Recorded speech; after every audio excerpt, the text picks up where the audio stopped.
This is why I'm petitioning the U.S. Congress, the United States government, as well as the Johns Hopkins University, because the rate of mortality attributable to environmental pollution is already high in Africa. If we have to add to that rate of mortality the high prevalence and the high morbidity, the high mortality rate attributable to war and to these sanctions, many people with metabolic conditions, diseases, have died as a result of the sanctions on the shipping of therapeutic drugs in Cote d'Ivoire already. The PEPFAR program being managed by the Johns Hopkins University, I'm really encouraging the Johns Hopkins University to convince the world, the rest of the world, the necessity of keeping the flow of the of medicine, shipment of therapeutic drugs toward Cote d'Ivoire going. People need to have access to all therapeutics needed in Cote d'Ivoire. I think President Bush, the Lord has touched to put in place the PEPFAR program. The PEPFAR program covers many diseases, including HIV/AIDS,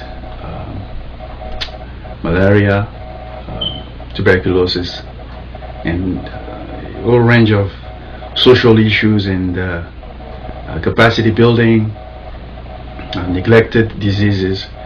If these funds are cut, they would lead to a precipitated death to so many people. People live already in a very precarious condition owing to the war and to the aftermath of these elections. It's not their fault. It's not the fault of the sick, those who are on the sick bed, those who are in the hospital, those who are confined in their houses and so forth, are not responsible for the failure of these elections. So I'm urging the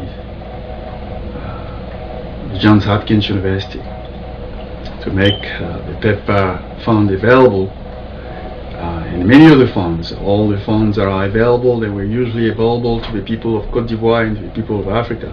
Make it available. Let's differentiate between politics and the well-being of the people. Those who led the people of Cote d'Ivoire to go to elections have to be sanctioned, but let's not deprive those who are innocent, the voters, deprive of their fundamental right. If a country put together a plan to help others, let's not deprive them of that right. I believe that the United States is capable of making that differentiation and to make the right decision, because the mass migration on top of the epidemic of several diseases can only lead to a serious problem. When people have to leave their school, those who are overseas, for instance, can no longer benefit from their scholarship, and so they cannot complete their studies. They cannot take care of their family, and it is a very intricate problem of great magnitude that cannot be solved so lightly by taking sanctions against one candidate to help another candidate gain office. get into office. The problem is deeper, and we really need to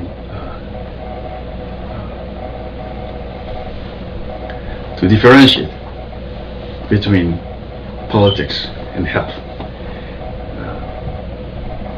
I'm also urging the European Union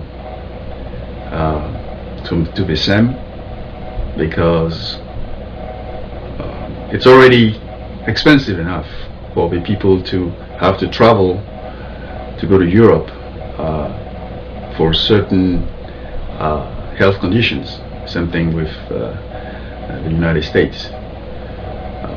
And some people did not choose to be sick. Some people did not choose to be poor.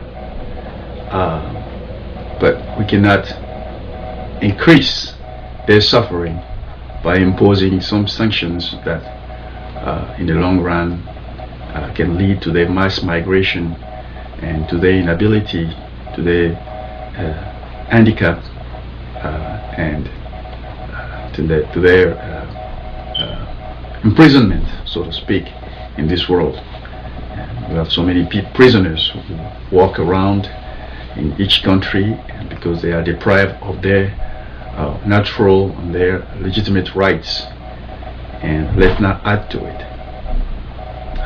We can do the right thing. I'm urging you, and I believe that you have the capability, you have the wisdom necessary to make the right decision. Thank you.